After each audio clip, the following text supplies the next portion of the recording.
बिस्मिल्लाहिर्रहमानिर्रहीम। अस्सलाम वालेकुम। आज की वीडियो में बात करेंगे वज़ीर-ए-आज़म रमज़ान रिलीफ पैकेज के हवाले से। 39 अरब रुपए के रमज़ान रिलीफ पैकेज में अपनी अहलियत जानने के लिए आपको अपना शनाख्ती कार्ड नंबर और ऊपर दिया गया तस्वीर में कोड मालूम करें।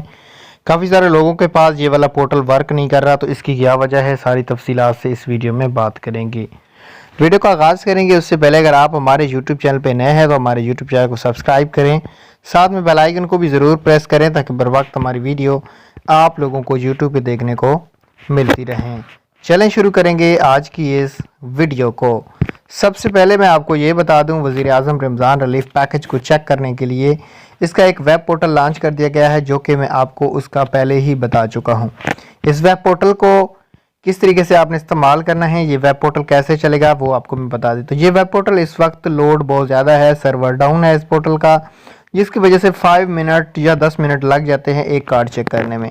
अगर आप चाहते हैं सिस्टम फर्स्ट चले और आप फ़ौरन अपनी अहलियत चेक कर पाएँ, तो इसके लिए आपको यूसी ब्राउज़र प्ले स्टोर से डाउनलोड करना है और फिर इस पोर्टल को आपने ओपन करना है, जो इस वक्त आपको स्क्रीन पे दिखाई दे रहा है। इस लिंक को आपने गूगल में सर्च करना है, तो ये लिंक आपके सामने आएगा, फिर ये सिक्योर लिंक होगा और आप इससे अपनी अहलियत जो है वो मालूम कर सकते हैं। उम्मीद करता हूँ वीडियो पसंद आई होगी। अल्लाह हाफिज़।